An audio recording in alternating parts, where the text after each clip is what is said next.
The movie begins with a scene where Shuri is desperately trying to find a cure for her brother T'Challa's mysterious and deadly illness by recreating the heart-shaped herb. She almost managed to succeed, but then her mother Ramonda delivers the sad news of T'Challa's death. Shuri is devastated, feeling that she can solve any problem but failed to save her brother, the king of Wakanda. The entire Wakanda mourns the loss of their beloved king, with everyone dressed in white ceremonial attire. Shuri can't hold back her tears. After bidding farewell to T'Challa, a flying ship arrives and takes his sarcophagus away. A year later, Ramonda attends a United Nations meeting where the secretary expresses dissatisfaction with Wakanda's refusal to share their most precious and radioactive metal, vibranium, to help address global challenges. The French representative accuses the Wakandan queen of using vibranium for creating weapons of mass destruction. They emphasize that vibranium's unique characteristic is its ability to remain undetected by metal detectors. Ramonda responds by saying that they can't hide behind noble altruism and, furthermore, accusing Wakanda of weapon creation is unwarranted. She acknowledges that all nations are seeking this metal to enhance their military power and compete with Wakanda. It has always been our policy to never trade vibranium under any circumstance. Not because of the dangerous potential of vibranium, but because of the dangerous potential of you. She also recounts the recent incident where an international Wakandan communications center was attacked by armed mercenaries speaking in French. They attempted to steal the metal, but failed thanks to the Dora Milaje, the highly skilled, bald-headed female warriors, who vividly showcased the power of vibranium and crushed the attackers. Ramonda then informs the assembly that they are sending intelligence exposing the country that orchestrated the attack to the smartphones of all members. The French representative visibly tensed up. The warrior women escort the French mercenaries into the meeting room and make them kneel. The Queen of Wakanda states that for now, they will show mercy, but if such actions are repeated, Wakanda will respond in kind. Meanwhile, in the Atlantic Ocean, a CIA team is working with a vibranium detector. Two divers descend to the device and discover that the drill has been damaged by an exceptionally hard mineral emitting a blue glow. Vibranium in the ocean. Let's go ahead and get the detector out of there since it's the only one we've got. Heading towards the vibranium detector. When divers are about to secure the vibranium detector, they are attacked by an unknown creature underwater. A security guard, standing on deck, hears a hypnotic choral singing produced by people from the ocean. Under the influence of this singing, everyone on board jumps into the water. Some kind of sonic attack. Hey, Smitty, earplugs. It's Wakandans. It has to be. The head officers, with earplugs in their ears, try to take off in a helicopter, being pursued by blue humanoids who emerged from the ocean. The helicopter manages to gain altitude, but is attacked by a flying man who seems to defy the laws of physics. Spinning the 5-ton helicopter like a rag doll, he hurls it into the ocean. Okoye and Ramonda return to Wakanda. The queen finds Shuri hard at work as usual. Ramonda inquires whether Shuri has succeeded in restoring the sacred herb, but her daughter deems it pointless as modern technology can offer more than just some totemic plant. Shuri is focused on creating new armor for the Dora Milaje warriors. Ramonda leads Shuri to the water, and following an old Wakandan tradition on the day of T'Challa's death, they burn their mourning garments on the ocean shore. As they speak, Shuri admits that if she were to give in to her emotions, her grief might drive her to burn the whole world to the ground. It won't be these clothes I'll burn. To be the world. Just as the mother is about to reveal T'Challa's secret, a flying man emerges from the ocean with wings on his ankles like on boots of levitation from heroes of might and magic. The women meet the stranger with a degree of animosity. The winged man introduces himself. My people call me Kungkan, but my enemies call me Namor. And praises the beauty of these lands in a rather friendly manner. This place is amazing. He mentions that American military forces have discovered vibranium at the bottom of the ocean, on his people's territory. To detect it, the Americans use a specialized vibranium detector created by some scientist. Ramonda adopts the attitude of an arrogant queen and talks to Namor as if she were a state police officer. Vibranium only exists here, in Wakanda. Mother, he's covered in it. Namor explains that after T'Challa revealed the secret of this metal to the world, all nations have rushed to find it, and they will soon reach his kingdom. Since Wakanda failed to keep vibranium in secrecy, the man asks them to find and deliver to him the scientist who invented the vibranium detector. It is only fair that Wakanda helps to resolve our dilemma. You do not sneak into my country and tell me what is fair. Namor urges them to cooperate because he has more warriors than there are blades of grass in Wakanda. He gives them a conch-shaped flute and tells them to blow into it when the scientist is with them, and he will appear instantly. He warns them not to tell anyone about him. After that, Stranger dives into the water and disappears. The Queen and Shuri notice the vibranium detector lying near their campfire. How did he do that? Ramonda convenes a council. During the council, M'Baku accuses the guards of missing the intrusion of the Stranger onto their territory. Watch your tone, Jabari. Knowing Kamaru Usman, he could have simply stomped the wings on Namor's feet.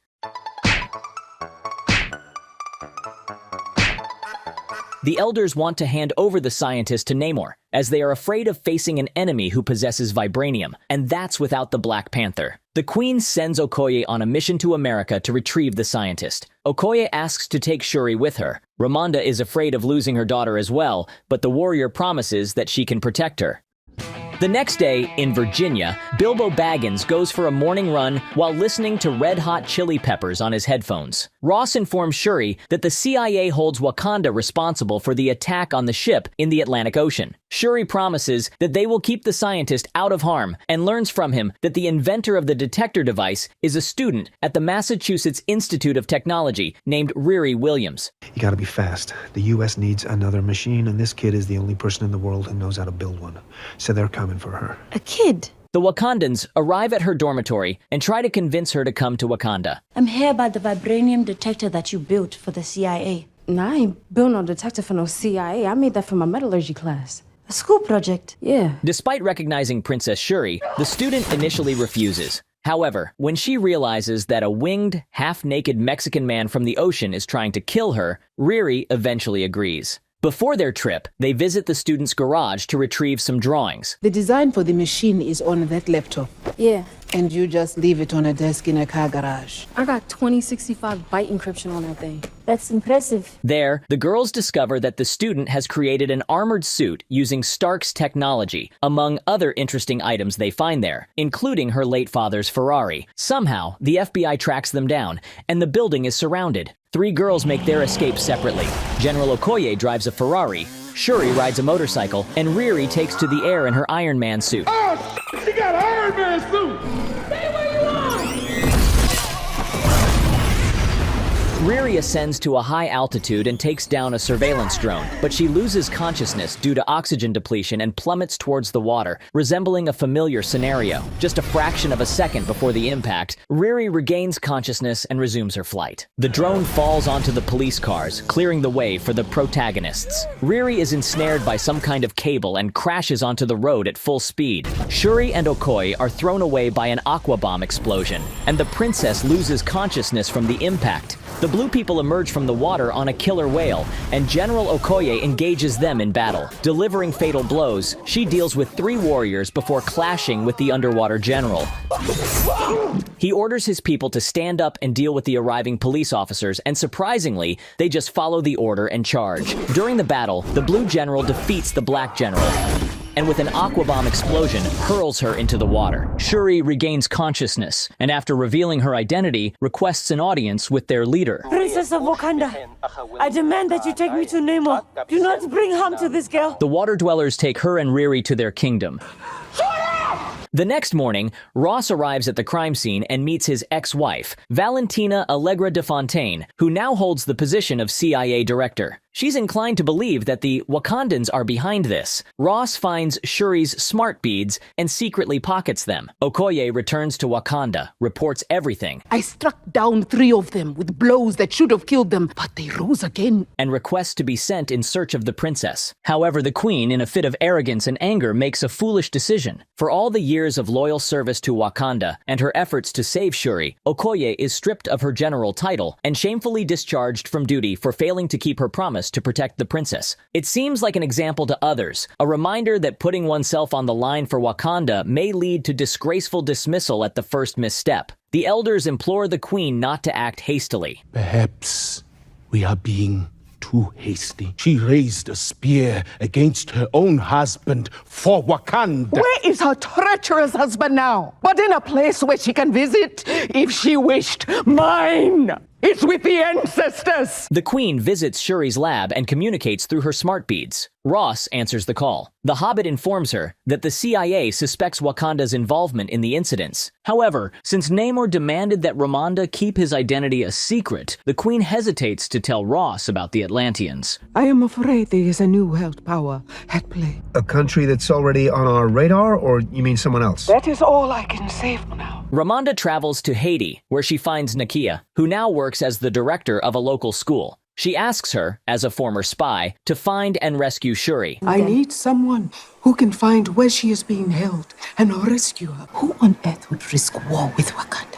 Nakia heads to Mexico, where she locates a woman who has encountered Namor. An incident has been reported in the newspapers. The woman tells her where he emerges from the water, and Nakia plans to go there. In an underwater cave, Shuri is brought traditional attire of the Maya tribe and is offered fruits as a sign of hospitality. She is introduced to Namor, and as a gesture of friendship between their peoples, he presents her with a bracelet that once belonged to his mother. He proceeds to share his history. In the year 1571, on the Yucatan Peninsula, local tribes, suffering from hunger and smallpox brought by conquistadors, sought healing in sacred places. A shaman, after a vision, discovered a mysterious flower. All members of the tribe drank a potion made from this plant, including Namor's pregnant mother. One by one, they lost consciousness. However, upon awakening, they found they had lost the ability to breathe air, forcing them to take refuge in the ocean. It was there that Namor was born, with winged feet, able to breathe both air and underwater. Shortly after his birth, his mother, yearning for life on land, passed away, and her dying wish was to be buried on their ancestral lands. When they returned to the shore to fulfill her request, they were horrified by what they saw. Their people had been enslaved, and their lands looted. The ocean dwellers eradicated the invaders. A dying Spanish priest had called the winged child, Un niño sin amor. which means The child without love.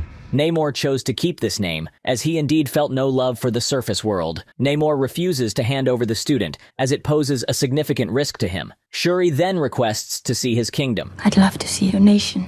Well, you can go down there in that. Hypothermia will creep you almost instantaneously. Your blood will become toxic, and the pressure of the ocean will break every bone in your body. Or you can wear a suit. We have some of them. Come on. She is dressed in a suit they took from the Aquanauts at the beginning of the film, and they descend into the underwater world. Shuri is amazed by the CGI beauty of the underwater realm called Talokan, whose inhabitants greet each other with a hand gesture reminiscent of Ryu's Hadouken from Street Fighter, launching a fireball. Hadouken! Hadouken! Come on!